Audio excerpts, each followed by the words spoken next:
Subscribe करें हमारे medical channel को और बेल आइकन को दबाइए लेटेस्ट वीडियो सबसे पहले देखने के लिए। दोस्तों, आपने कभी सोचा ये जो मेडिसिन आप खा रहे हैं, ये मेडिसिन आपके शरीर में क्यों काम नहीं कर रही? जैसे एमोक्सिसिलिन है या फिर एजिथ्राल है या फिर कोई अन्य मेडिसिन, चाहे वो होम्योपैथिक की हो, चाहे वो आयुर्वेदिक की हो, चाहे वो एलोपैथिक की, कोई सी भी मेडिसिन आप खा रहे हैं, खा के परेशान हो गए हैं, लेकिन ये दवाइयाँ आपके शरीर में काम नहीं कर रही हैं, आपको आराम इनसे मिल ही नहीं रहा है।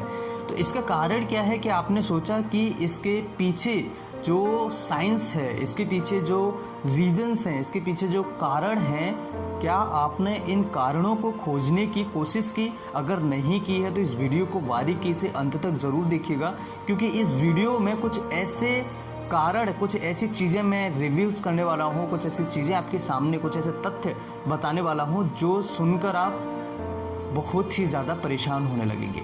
इस वीडियो में मैं कुछ ऐसे 3 से 4 ऐसे पॉइंट बताने वाला हूँ जो सुनना आप सभी के लिए बहुत ज़्यादा ज़रूरी है, जो इस समय में परेशान है। क्यों काम नहीं कर रही है कोई भी मेडिसिन, चाहे वो होम्योपैथी हो, एलोपैथी हो, आयुर्वेदिक हो, कोई से भी हो। लेकिन मैं सभी की बात कर रहा हूँ कि यहाँ पर कोई सी भी पैथी काम नहीं कर रही है। कई ऐसे पेशेंट्स हैं जिन्होंने मैंने अपनी खुद की मेडिसिन्स दी, होम्योपैथिक मेडिसिन्स दिया, लेकिन उनको वो भी मेडिसिन्स काम नहीं कर रही। फिर मैंने उनको काउंसलिंग उनकी की, तो फिर मेरी समझ में आया कि नहीं, कारण कुछ और है और मेडिसिन्स हम किसी और की दे रहे हैं, इसलिए मेडिसिन्स यहाँ पर काम नहीं कर रही है। तो ध्यान ये रखिएगा, जब भी आपको कोई परेशानी होती है, कोई भी समस्या अगर आपको हो रही है, तो आप इसके पीछे का रीज़न जानने की कोशिश कीजिएगा।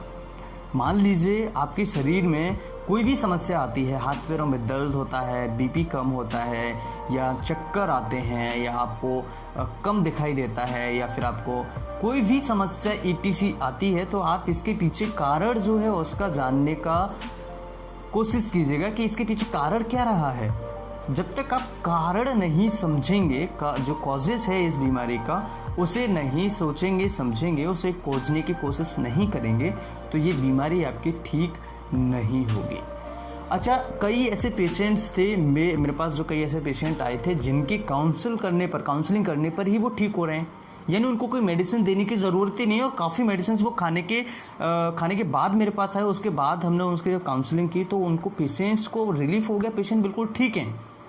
अब ये है क्या काउंसलिंग, और ये कैसे की जाती है, और ये इसके पीछे क्या जो कॉजेज़ हैं बीमारियों के, वो समझ लेते हैं। देखिए, काफ़ी सारी दवाइयाँ आपने खा ली और काफ़ी सारे टेस्ट आपने करा लिए। अब आप ये सोचिएगा कि क्या कोई टेस्ट आपका ख़राब आया है?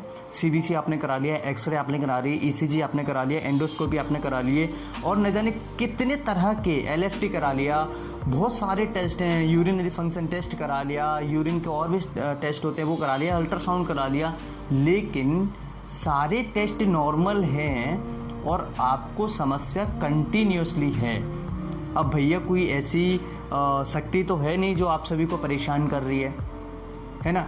तो इसके पीछे जो कारण है उसको समझने की कोशिश कीजिएगा, क्योंकि इसके पीछे जो रीज़न है वो आपके अंदर की बीमारी है। जब तक यहाँ की बीमारी आउट नहीं होगी, वो शरीर के अंदर बीमारी आती रहेगी।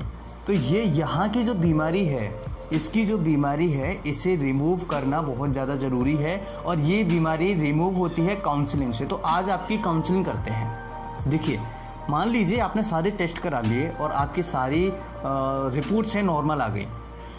अब ऐसी कंडीशन में आपको करना क्या है, आप खुद सोचिएगा। मान लीजिए आपके टेस्ट में कोई खराबी नहीं है और फिर भी आपको कोई भी समस्या है, गले से संबंधित है या फिर फुकार है या फिर कोई भी समस्या है, वो समस्या जा नहीं रही है। क्यों नहीं जा रही है? क्योंकि आपने यहाँ पर उसे बिठा के रखा है, आपने उसको यहाँ पर सेट करके रखा है। जब तक आप इसे यहाँ से नहीं निकालेंगे, तब तक ये बीमारी नहीं जाएगी। इसे यहाँ से कैसे निकालें, इसके लिए मैं आपको 2 से 3 पॉइंट्स देने वाला हूँ। मान लीजिए आप परेशान हैं। अब आप परेशान हैं, आपने टेस्ट भी करा लिए, सब नॉर्मल है, तो क्या आप ये सोचेंगे कि मेरे टेस्ट तो नॉर्मल हैं, फिर ये समस्या आ कहाँ से रही है? सोचिएगा ज़रा।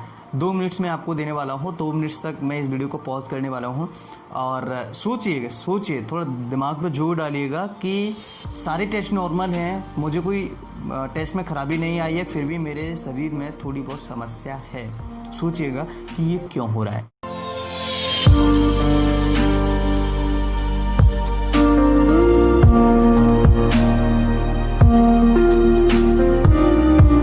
क्या ऐसा पॉसिबल है कि टेस्ट में ना आए और आपको समस्या हो?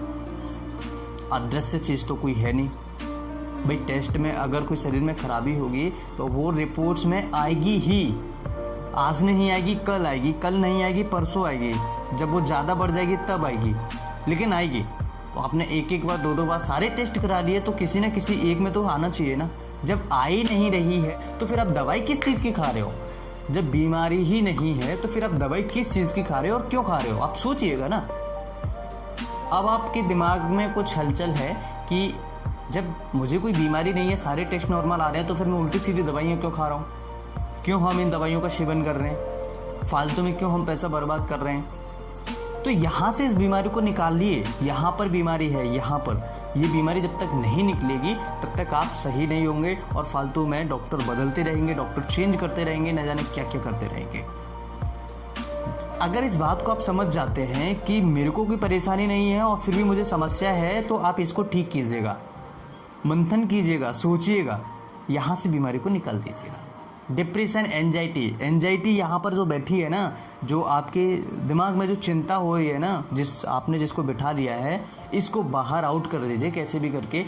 हंसी मस्ती कीजिए, फुल एंजॉय कीजिए, अपने फैमिली के साथ एंजॉय कीजिए, लफिंग वीडियोस देखिए, लफिंग मूवमेंट खेलिए, बच्चों के साथ खेलिएगा। कुछ नहीं है, फ्री बैठे हो तो बच्चों के साथ खेलिएगा, जिससे हैप्पीनेस आएगी। योगा मेडिटेशंस कीजिएगा, हैप्पीनेस आएगी। काफ़ी सारी बीमारियां तो योगा मेडिटेशन से ही ख़त्म हो जाती हैं। तो कोई भी मेडिसिन लेने की ज़रूरत नहीं है। ध्यान रखिएगा, अपने आप को इम्प्रूवमेंट करने की कोशिश कीजिएगा, अपने दिमाग को इम्प्रूवमेंट करने की कोशिश कीजिएगा। ज़्यादा उल्टी सीधी मेडिसिन खाने में ज़्यादा दिमाग लगाने की कोई भी ज़रूरत हमें नहीं है। क्यों हम परेशान हो रहे हैं? क्यों आप इतना ज़्यादा परेशान हो रहे हो? सोचिएगा ज़रा, रिपोर्ट्स करा ली, फिर भी आप वेट कीजिएगा। ये धीरे धीरे समस्या, जैसे जैसे आपके स्ट्रेस, डिप्रेशन, एंजाइटी कम होते जाएंगे, आपकी समस्याएं धीरे धीरे कम होते जाएंगे। उम्मीद है कि इस वीडियो से आपका दिमाग रिफ्रेश जरूर हुआ होगा। वीडियो अच्छी लगे तो लाइक, शेयर एंड सब्सक्राइब करें। कुछ पूछना चाहते हो तो कमेंट करें। अगर हमारे चैनल पर नए हैं, चैनल को सब्सक्राइब करने के बाद बेल आइकन नोटिफिकेशन जरूर ऑन करें, जिससे हमारी आने वाली लेटेस्ट वीडियोस, मेडिकल से रिलेटेड अपडेट्स आप तक आसानी से पहुंच सके। फिर मिलते हैं एक नई वीडियो में, तब तक के लिए बाय बाय। ठीक है, thanks for watching, have a nice day, जय हिंद।